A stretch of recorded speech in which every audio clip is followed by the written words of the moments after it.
नमस्कार दोस्तों, स्वागत है आपका मेरे चैनल पे। दोस्तों, अक्सर हम बात करते हैं इंडियन एयरफोर्स के लिए फाइटर जेट की रिक्वायरमेंट के बारे में और लगातार बात होती है MMRCA 2.0 के ऊपर। लेकिन आज हम बात करेंगे इंडियन नेवी के हेलीकॉप्टर डील्स के ऊपर, क्योंकि इसके लिए अभी इंडियन मिनिस्ट्री ऑफ डिफेंस ने एक रिक्वेस्ट फॉर इंफॉर्मेशन इशू की है। और पहले भी दोस्तों हम हेलीकॉप्टर डील के बारे में बात करते रहे हैं कई जगहों पर, लेकिन ये अभी लेटेस्ट है और इसमें टोटल बताया गया है कितने हेलीकॉप्टर चाहिए, तो इसी के ऊपर बात करेंगे। चलिए दोस्तों शुरू करते हैं। तो दोस्तों, इस week Indian ministry of defence ने एक रिक्वेस्ट फॉर इंफॉर्मेशन जारी किया है 230 नए हेलीकॉप्टर के लिए जो इंडियन नेवी के लिए खरीदे जाने हैं। और ये दुनिया की सबसे बड़ी RFI है अगर किसी भी मिलिट्री हेलीकॉप्टर डील को देखा जाए। और दोस्तों, Indian navy 123 naval multi role helicopter यानी NMRH हासिल करना चाहती है, जिनके अंदर सबमरीन वारफेयर कैपेबिलिटी भी हो, और 111 armed light naval utility helicopter यानी कि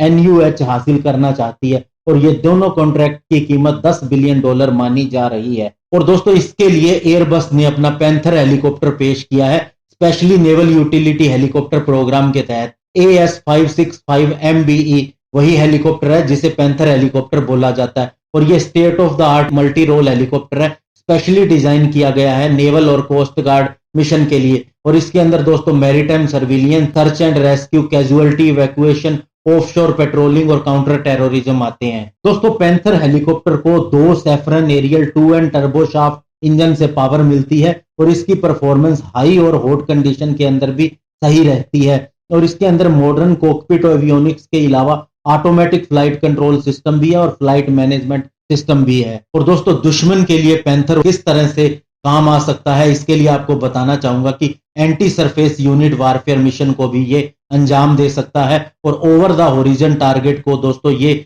जैसे कि शिप वगैरह उसे long range anti ship missile से किल कर सकता है। तो दोस्तों, इस तरह से ये किसी भी शिप के लिए एक प्रिंसिपल वेपन के तौर पे भी इस्तेमाल किया जा सकता है, सर्च, शैडो स्ट्राइक और प्रिसीजन स्ट्राइक के लिए बियॉन्ड द होरिजन। और दोस्तों, इसकी इंड्योरेंस की बात करें तो इसका लोइटर टाइम 4 घंटे से ज्यादा है।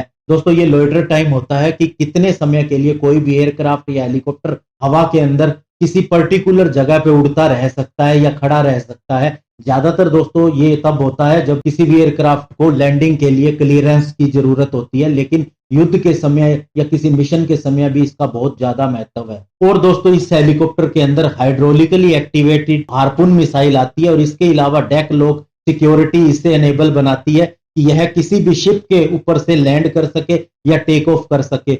और दोस्तों, हवा की डायरेक्शन चाहे किसी भी तरफ हो, लेकिन ये किसी भी सिचुएशन के अंदर लैंड कर सकता है। और यही कारण है कि इंडिया इस हेलीकॉप्टर को अपनी निगाह में सबसे पहले रखता है इंडियन नेवी की जरूरतों को देखते हुए, जैसे कि उसे रफ सीज के अंदर ऑपरेट करना पड़ता है। और दोस्तों, इस हेलीकॉप्टर को मेंटेन करना बहुत ही आसान है, क्योंकि इसके अंदर मॉड्यूलर मैकेनिकल असेंबली डिजाइन होता है, फाइबर ग्लास स्टारप्लेक्स रोटर हेड होता है, कॉम्पोसाइट टेल, रोटर ब्लेड और एयर फ्रेम होता है, जिसकी वजह से दोस्तों इसके मेंटेनेंस टाइम के अंदर काफी ज्यादा रिडक्शन होती है। इससे टाइम और पैसा दोनों ही बचते हैं। और दोस्तों, इस हेलीकॉप्टर से कई तरह के परफॉर्मेंस लिए जा सकते हैं, कई मिशन के लिए ये जा सकता है। जैसे कि दोस्तों, एंटी सरफेस मिशन में मैंने आपको बताया कि इसके ऊपर ओवर द होरिजन भी काम लिया जा सकता है इसकी long range anti ship missile की सहायता से। इसके अलावा दोस्तों, सर्च करने के लिए इसके अंदर होवरिंग कैपेबिलिटीज भी होती है। एंटी सबमरीन वारफेयर के लिए इसके पास 2 टॉर्पीडोज भी होते हैं। तो दोस्तों, इस हेलीकॉप्टर को लेने से इंडियन नेवी की एंटी सबमरीन और एंटी सरफेस वारफेयर कैपेबिलिटी